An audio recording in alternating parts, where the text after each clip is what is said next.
padroeira de um povo a lutar,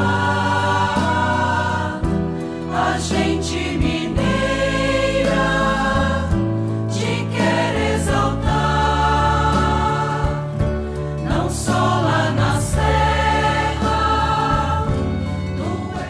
Amado irmão, amada irmã, saúde e paz com apreço, desejando que esse nosso encontro nos fortaleça. Congregados que aqui estamos ao redor da amada Mãe Maria, irmãos e irmãs de longe e de perto, nesta experiência bonita que nos gratifica, nos fortalece e nos convence pela escuta da Palavra Santa de Deus, que é bom ser bom e que nós temos que dar conta de nossas tarefas para que assim possamos ajudar a construir um mundo melhor. Esta consciência deve aflorar em nós, na medida em que cada um de nós vive honestamente, faz bem aquilo que faz. Seja a coisa mais simples, estamos contribuindo para criar esta cultura do encontro, esta experiência bonita de sermos todos nós, qualificando nossa cidadania, instrumentos para ajudar a construir um mundo melhor. Estamos juntos, iniciando por graça de Deus este mês de junho, que na nossa tradição espiritual, eclesial, dedicamos ao coração de Jesus. Seja, portanto, esse mês de junho um tempo para que nós possamos reavivar em nós o que nos recomenda o apóstolo Paulo quando escreve aos Filipenses. Tende em vós os mesmos sentimentos de Cristo Jesus. É o que nos dignifica e que nos faz viver de verdade a nossa condição de seus discípulos e discípulas. Vamos acolher a Palavra Santa para que assim nós possamos iluminar a abertura e o caminho deste mês de junho com a bênção de Deus, tornando-nos bênção de Deus na vida de nossa família, na vida da igreja e na vida dos irmãos e irmãs.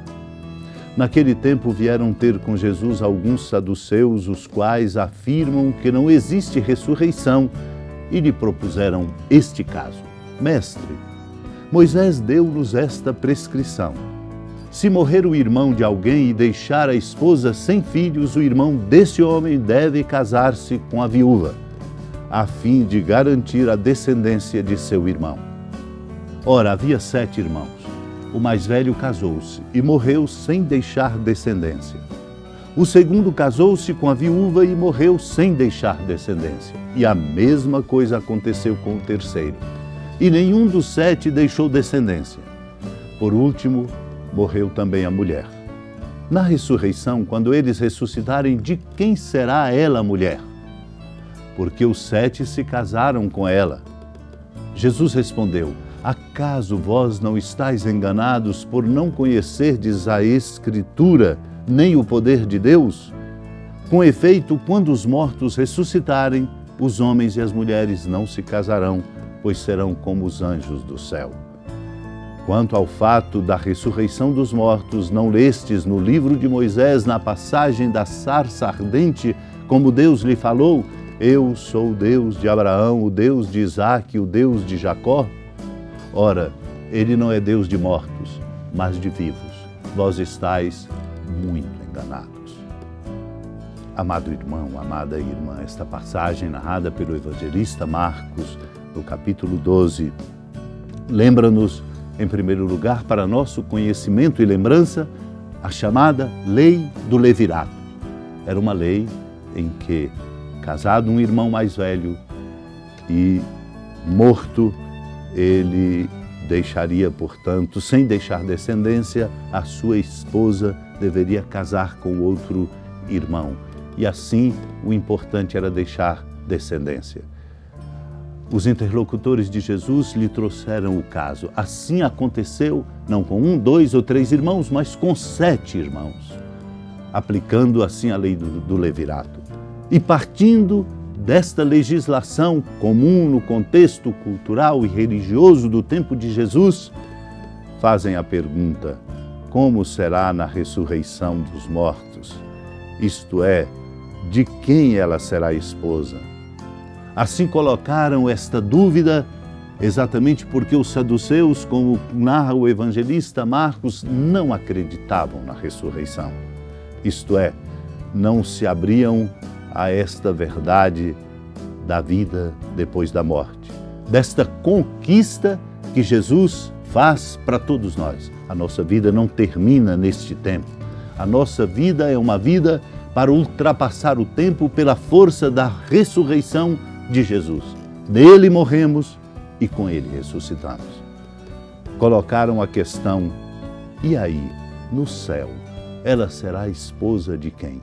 Se casou, segundo a lei do levirato, com todos os 7 irmãos.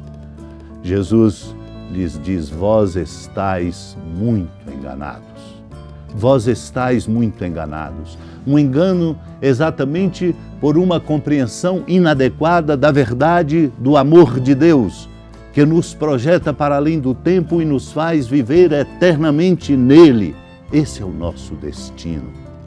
Estavam enganados exatamente por não compreender adequadamente qual é o destino nosso como homens e mulheres, filhos e filhas de Deus. O nosso destino é a vida eterna. Se passamos pela morte como Cristo também passou pela morte, nela não permanecemos, porque Ele nos resgata pela força da sua ressurreição, que é o resgate que Deus, o Pai, faz dele da morte. Ele também nos resgata e nos dá a vida. Jesus esclarece na ressurreição, quando eles ressuscitarem, de quem será ela mulher? Jesus esclarece: acaso vós não estáis enganados por não conhecerdes as Escrituras e o poder de Deus? Quando os mortos ressuscitarem, os homens e as mulheres não se casarão, pois serão como os anjos do céu. Porque Deus é Deus de vivos e não Deus de mortos. Amados e amadas de Deus, nós não podemos viver com um engano dessa ordem. Viver com um engano dessa ordem é comprometer a qualidade da nossa vida. Ora, basta pensar com simplicidade e fazer o seguinte raciocínio: se a vida nossa não é uma vida que será resgatada pela ressurreição do Senhor, tenderemos a pensar que tudo o que somos e temos nesta vida, devemos ao que temos agarrar-nos, e até mesquinhamente, num desfrute que pode realizar em nós os estreitamentos que nos incapacita para a solidariedade. Não nos enganar a respeito do nosso destino, sabendo que nós estamos caminhando no tempo, chamados a viver neste tempo com dignidade e superar as adversidades e construir uma sociedade justa e solidária ao passarmos pela experiência da morte, inevitável para todos nós que existimos. Nós atravessaremos esta sombra vitoriosos pela ressurreição do Senhor, para estarmos em Deus plenamente, vivendo nele a alegria do amor que nos inspira, do amor que nos encanta, do amor que nos apaixona, do amor que nos faz ser o que somos e devemos ser. Não vivamos desse engano para não desqualificarmos a nossa vida e fazermos da nossa vida, de fato, um dom, porque a nossa vida nos é dada por Deus como dom. Vamos pedir a graça desta compreensão e dela dar testemunho, para que nós possamos alargar nossos corações e vivenciarmos a vida com mais dignidade e generosidade.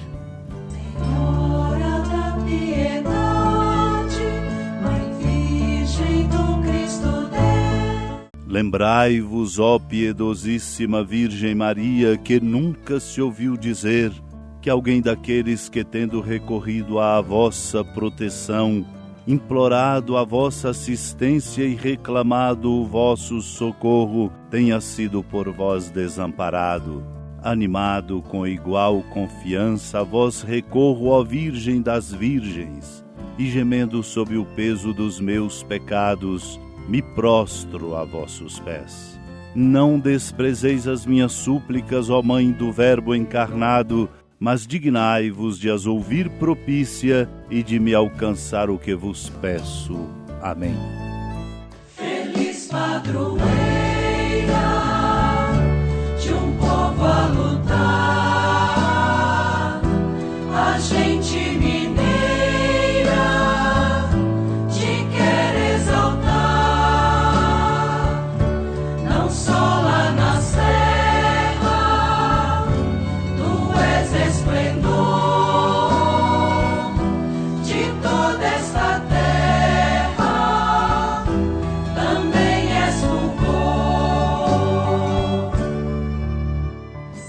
Amado irmão, amada irmã, com a alegria da ermida da padroeira do estado de Minas Gerais, a Senhora da Piedade, que da sua casa de clemência e bondade nos acompanha e nos abençoa, do alto da serra, magnífica arquitetura divina, a bênção de Deus, amor misericordioso.